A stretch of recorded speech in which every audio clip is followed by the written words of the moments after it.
Well, hi everyone, we're back at Wharram Marina after 16 months of being away, and I got to tell you it's pretty exciting. We got in last night and pretty late, and we had a bit of a mix up with the accommodation. It looks like our booking didn't get through to Wharram, so they've just put us next door at Wharram Marina. Pretty nice unit down there, bit of an upgrade. Hopefully we can hang on to that for the month. It's just a few minutes walk down to Wharram, which is right next door, and I haven't seen the boat yet. We got a quick glimpse of the masts in the darkness last night as we drove up.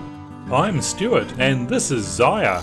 Normally we are sailing our reasonably priced catamaran, Luckyfish, across an ocean or around the islands. But this year we stayed in Mongolia to have this little guy. Subscribe and join our journey.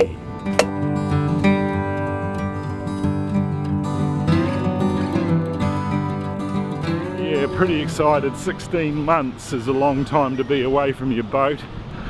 It's been an interesting time for contemplation as well, you know, going back to land life.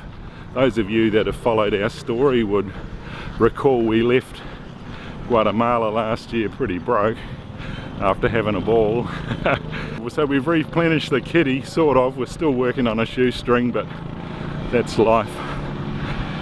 And you know, watching world events, being tuned into mass media while we've been away, plus having a baby, it has been a good time for contemplation, and it's done nothing but harden my resolve to make sure we spend as much time as we can sailing and seeing the world.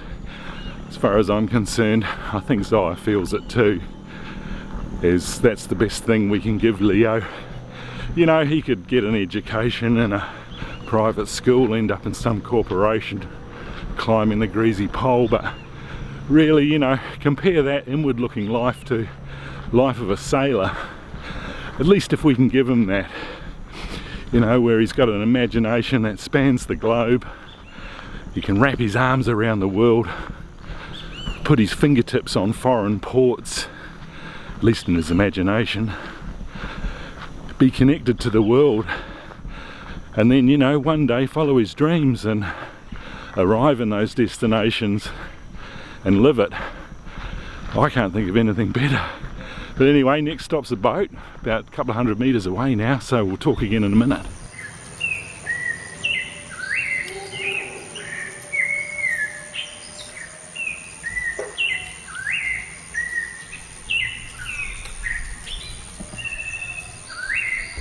I've just been loosening a few of the ties so I can get on board the boat. We've just got a ladder. I think this is the material that we replaced the old cover with. It lasted about 6 months, the last one. The sunbrella was okay, but all the silver tarp that we stitched around the edges last season didn't last 6 or 8 months or so. So we had the local sail maker, cover maker, knock us this up out of this much heavier duty material, and it's really done the job. Supposed to last about 3 to 5 years apparently, so pretty happy with that. But inside it doesn't look too bad filth wise, but of course it's all a matter of a close inspection to look for any hairline cracks in the paintwork, anything that's opened up where a bit of water might get into the wood.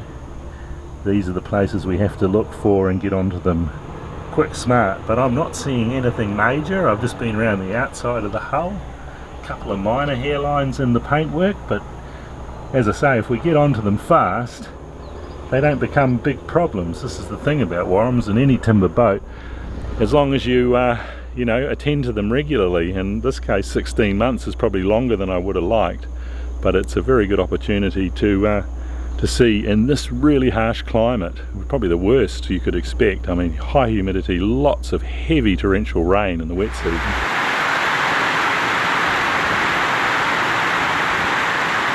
Well, I can tell you, when it rains here in Guatemala, it's absolutely torrential.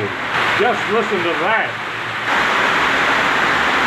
And then, as you can see, blazing hot sun. I mean, paint has to withstand that.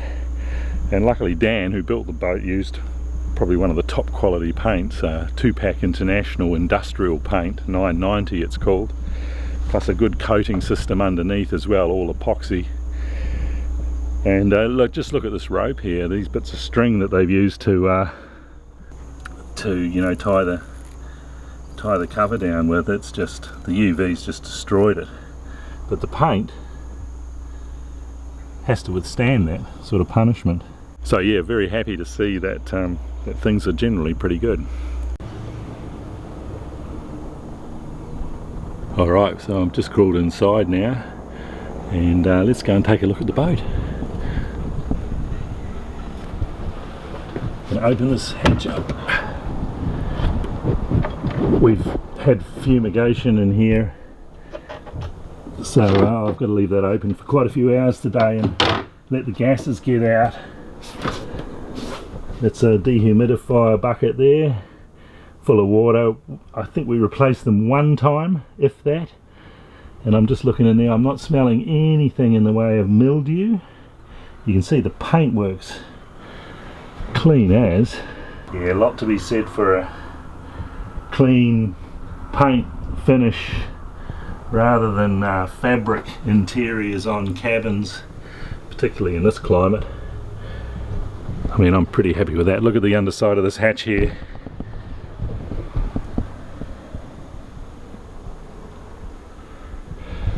If we were going to see mildew, it would be right there where the moisture gets in through the hatch. But this is the boat looking around. Not bad, she's pretty clean. I mean, I've really got to get in and have a look at the corners and the surrounds around the hatches and just look for hairlines, but you know, a bit of epoxy, a bit of a touch up from last year in a hurry by the look of it. Again there. But as I say, if you get onto these things quick, they don't become a big problem. And of course the covers help too. It's kept the you know, the moisture off the wood and that constant wet dry that you get with between the rainstorms. They did a good job with this cover, pretty happy with it. They had a big downpour here a couple of days ago, and I've got to say things look pretty dry. Let's open up this hatch as well, get some air through. See what the galley looks like.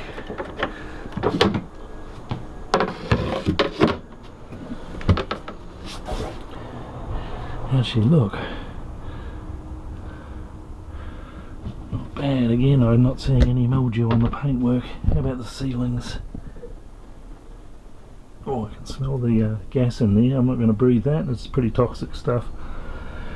So, you know, I'm starting to feel pretty confident about this. You know, mildew side and dehumidifier mix. Well, we don't run an electric dehumidifier. We've just been using these things. You've probably seen us put them in previous episodes. We used them in Florida and even down in Cape Town when we left the boat. Okay, here's the pod. Just unzip that.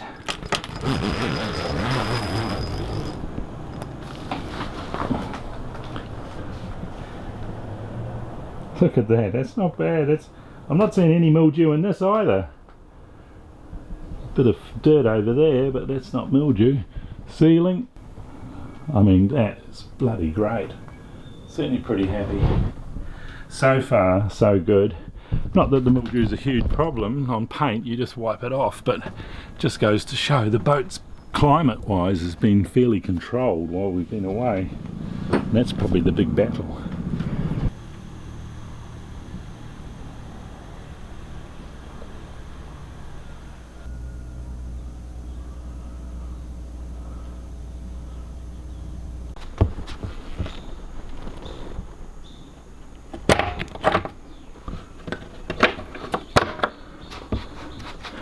See what the head looks like. Once again, no mildew around the underside of the hatch. Oh, I can smell the gas coming out of there too. Just lock that. There we go. Yeah, keep your nose out of there, but once again, she looks good. That's the thing when you've been away from your boat. We've had a guy look at it every couple of months and he tells us everything's fine, no worries. But it's not till you see it yourself that you fully believe it. Okay, let's open this up too. It's that new cover that Zaya made last season. That's good. Oh, a bit sticky, but not bad. The seal looks alright. Taking a bit of paint off the aluminium. It seals here. Not seeing any cracking in it. It looks alright. Fenders and general sail stowage. Again, no mildew. It's one of the mildew sides just there sitting on the shelf. You might just be able to see it in the centre of the screen there. Does a good job. Do the other side now. Start at the front here. This is Toya's cabin.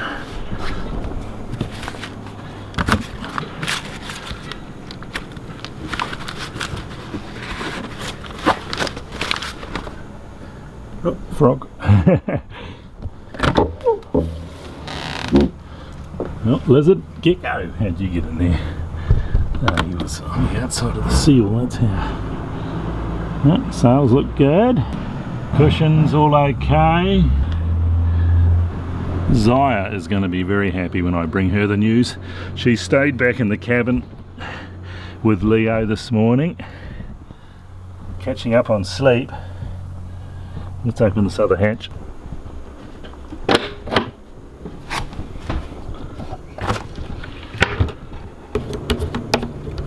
That's it.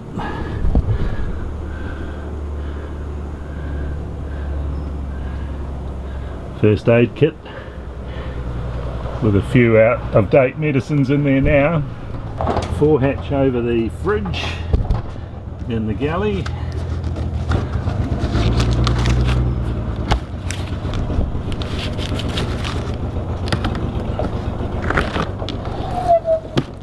Good stuff.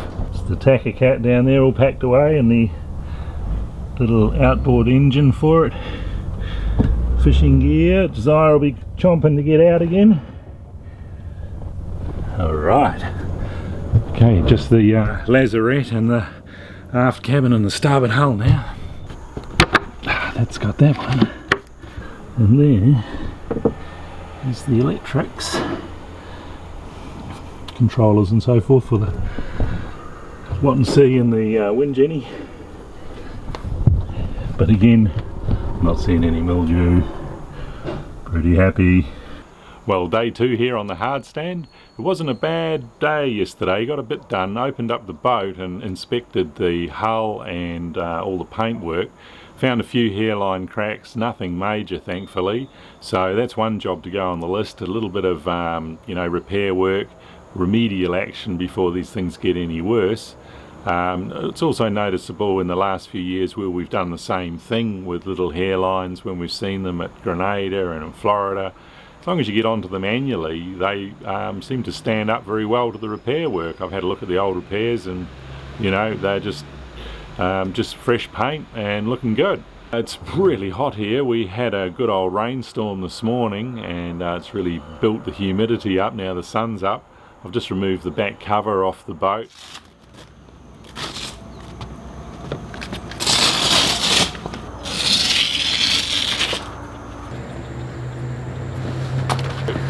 To make access over the stern a lot easier, and I had the boat airing out yesterday, so now the cabins are fine. I can go inside those and breathe without sucking in the mildew side. But with the heat here as it is, I found our blood is just not adjusted to this temperature. We've come straight out of a Mongolian winter. Yeah, first snow. What do you think of first snow, Leah? It's cool, right?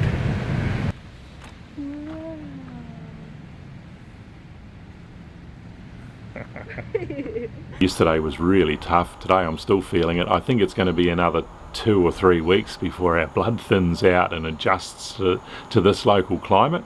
And by then we should be coming close to going back in the water, and we'll be heading down the river and out to Belize where things will be a bit cooler. Yeah, other things yesterday, a big shop in the crazy main street that is Fronteras or Rio Dulce, the town. I'll shoot some video of it. Yes, last night was insane. It was just chaotic there. No extra hands for cameras and things.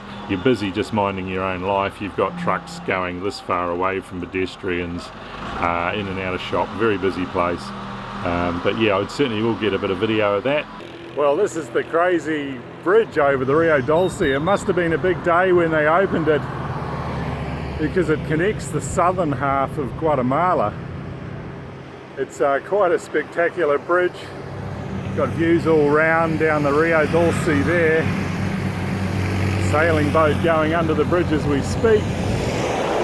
And in the background you can just see the little township of Rio Dulce, or Fronteras as they call it. It's a wild shopping street with this main corridor running right through it. Let's go and have a look. Just stepping off the bridge now, and that's the town.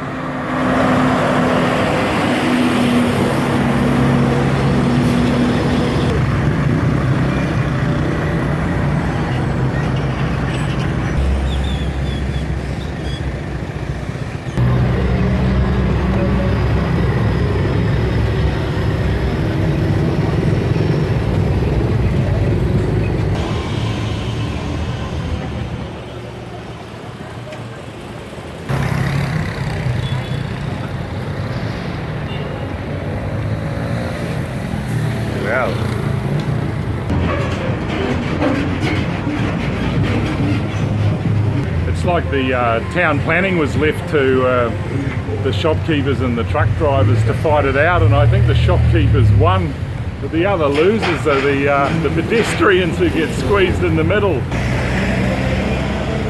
Well, I'm sure health and safety would have something to say about the main street in Fronteras. One of the questions I get asked a fair bit is about inspecting a Wharram. If you're considering buying a second-hand one, what areas to look for where rot tends to occur. And there's probably a half a dozen or so places to look at, starting right at the bow of the boat in this stem. This is a solid piece of timber, end grain at the top with a plywood sandwich. And if the paint cracks in here, you can see there's an old crack in there which has been dug out, filled and then covered again in paint. This is a repair. This is where the rot will get in. It'll start at the top, and I've seen cases where it's gone all the way down to the foot of the keel there. It's a major job to replace stem or stern posts. The same at the back end of the canoe.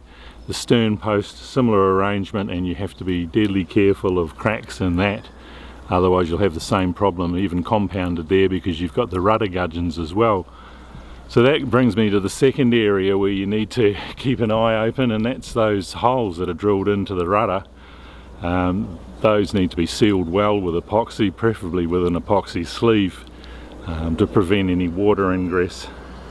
One area where you've really got to keep an eye on is the top of the mast case. I'll just flick top of the mast case through here. Once you get hairline cracks in that, of course, this is a structural member here supporting the foremast. Once that weakens, you know, there's been a few reported cases of broken mast cases on Tiki 38s. That's where it starts. But it's all looking pretty sound. Third area is the base of the masts. The mast feet are solid timber, but again there's end grain in the foot of those, and they're difficult to inspect. You only really get to have a look at them when you unstep the masts. A couple of other areas. This is the underside of the aft beam where it enters the beam trough, and these are drain holes just up in there. There's a block here which stops any lateral movement on the hull, but inside there's a drain hole, and it's important to make sure that isn't blocked, otherwise water will pond inside the beam trough. That's another source for rot in there. Another source for rot is where the beam lashings pass over the top of the beams. Dan's put a protective pad on top of the beam here because he's had Wharrams before and he knows where they go. But you get compression in here, the paint compresses and cracks, and then the moisture gets in, and once it's into the timber it can penetrate along. And I've heard stories that rot can advance you know, an inch per month. So if you're away from your boat for a year and you've got fresh water getting in, you've got a problem. You can have a major problem. And also there's the keel, of course. That's an area which can get damaged when boats are grounded and so forth, and any breach in the paint will let water in, and again you can have rot problems progressing there. Not so much rot in salt water, but hauled out, open cracks to the wood and fresh water gets in and rot will progress. Salt water, of course, the issue's teredo worm, so you've got to keep that wood encapsulated 100% by epoxy. Well, okay viewers, that just about wraps up this week's video, the first in our attempt at doing real-time vlogging. So next week you can expect another video from us, so every Friday and thereafter we're going to really work hard to try and get regular videos out to you to bring you right up to speed. I'll be publishing this one tonight, so it's ready for you on Friday. And next week I expect there will be a bit more from Zaya and Leo. They're just settling in. We've only been here a few days. We give them a bit of a chance to settle in, get used to the climate, and of course Leo, he's a full-time job, so thankfully Zaya's been taking care of him. So till next week guys, thanks for watching. Don't forget to subscribe to our channel if you haven't already, and thank you for watching.